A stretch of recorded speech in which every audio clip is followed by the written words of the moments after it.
Most people spend their lives believing that the fate of nations is decided at ballot boxes, through revolutions in public squares, or by leaders making decisions in front of cameras.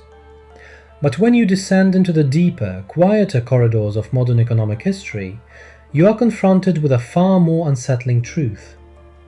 The world you live in, your job opportunities, the interest rate on your mortgage, your nation's debt, and the real value of the money in your pocket are not shaped primarily in parliaments. They are manufactured elsewhere. These decisions are produced in silent rooms the public can never enter, by unelected analysts, professors, and economists operating through private consensus. Standing before you are the true architects of the modern economy, think tanks. They hold no democratic legitimacy, rarely reveal who funds them, and yet they quietly design the limits of what governments are told is possible. The rise of this invisible empire stretches back to the early 20th century, when the world was struggling to make sense of catastrophe.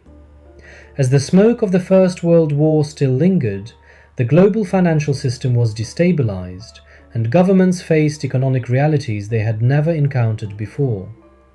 At the time, modern bureaucracy was still in its infancy. Most states had no internal teams dedicated to economic modeling, debt sustainability, or long-term financial forecasting. That vacuum was filled by external institutions presenting themselves as neutral and independent expertise. One of the earliest and most influential examples emerged in Washington in 1916 with the founding of the Brookings Institution. On the surface, it appeared to be an academic research center. In reality, from its earliest days, it embedded itself directly into the machinery of government. From wartime production planning to federal budget frameworks, Brookings helped design policy itself. This marked the beginning of a new era, one in which privately funded expertise began to steer public decision-making. Across the Atlantic, following the failure of the Paris Peace Conferences, a similar institution took shape. Chatham House, known formerly as the Royal Institute of International Affairs, was founded to bring politicians, financiers, and diplomats together behind closed doors. Under its rule of silent discussion, global economic and geopolitical alignments were shaped far from public scrutiny. But the moment these idea factories reached full engineering capacity came in 1948 with the creation of the RAND Corporation. RAND was not merely a research organization, it was a hybrid structure that fused military intelligence, game theory, risk modeling, and economic forecasting into a single framework. Policy was treated like a laboratory experiment. Nuclear strategies, Cold War scenarios, and economic behavior were modeled mathematically before being implemented in reality. RAND established the blueprint for every modern think tank that followed. If you can predict and guide collective behavior, you can control the system. The true power of these institutions lies not in writing laws, but in shaping what leaders believe is inevitable. Politicians come and go, cabinets collapse, elections overturn governments. Think tanks remain. They function as memory banks, preserving ideological continuity. Many of the concepts now referred to as market realities were first constructed in these silent rooms decades ago.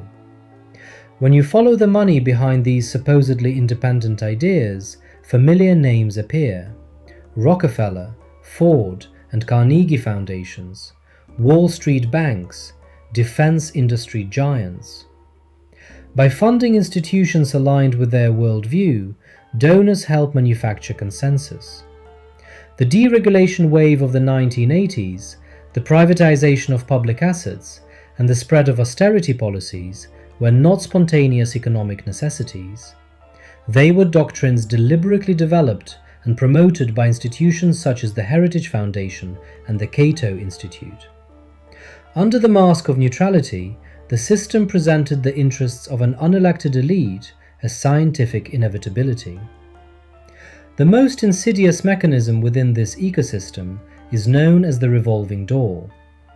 An analyst begins a career at a major investment bank like Goldman Sachs, moves into a think tank to help design policy, then steps into positions at the Treasury or central bank to implement those policies. When the term ends, the same individual returns to lobbying or consulting roles within the same institutions. This cycle ensures that the global economic doctrine never truly changes, regardless of election outcomes. It does not matter who the public votes for, the pens that write the budgets are sharpened at the same tables. These shadow architects do more than shape policy. They shape perception itself. A single report can tighten markets, pressure central banks into interest rate decisions, and force national budgets into contraction. When a think tank announces that a debt crisis is approaching, the statement becomes expectation. Expectation becomes reality.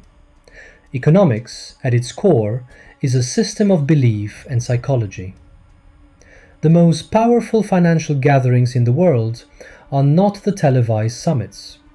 They occur behind closed doors at places like Jackson Hole or Davos, where CEOs, central bankers, and unelected experts decide what will be labeled sustainable. Concepts such as central bank digital currencies or carbon taxation did not emerge suddenly. They were drafted years in advance inside these quiet rooms. The most dangerous aspect of this system is how directly it shapes your daily life. The stories you are told about inflation, the academic explanations for rising mortgage rates, and the narratives justifying the erosion of wages are all packaged using language produced by these institutions. Rather than reflecting reality, they construct a manufactured version of it that sustains the system itself. What does this mean for the individual? If you do not understand the financial and ideological networks behind these idea factories, your future will remain collateral on someone else's balance sheet. Financial freedom is not simply about accumulating more money. It is the ability to see which interests these ideas serve. Believing that money is neutral is one of the greatest illusions of the modern world. Money is a control structure, built in alignment with the priorities of unelected councils and experts. As the world enters an era of record debt and expanding digital surveillance, think tanks are already laying the intellectual groundwork for a new reset.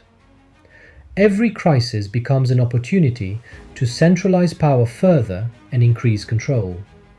History teaches us that true wealth is not the number displayed on a screen, but your capacity to exist outside the narratives designed for you. Real power does not reside in those who enforce laws, but in those who decide which words the laws are written with and which concepts are used to legitimize them. Markets will always fluctuate. Institutions will always publish new reports. But once you decode the mindset of the system, you are no longer a victim of the priests in those silent rooms. You become an observer of reality. History is a mirror.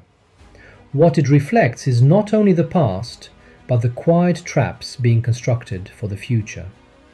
So ask yourself this: who truly defines what is possible in the world you live in? If elections change leaders but not outcomes, where does power actually reside? And if reality itself can be manufactured through language and expertise, how much of what you believe was ever freely chosen? History has answers. I merely show you where to look. And if this deep financial journey has given you a new perspective, like the video and subscribe, because the real story begins the moment you recognize the system you are living inside.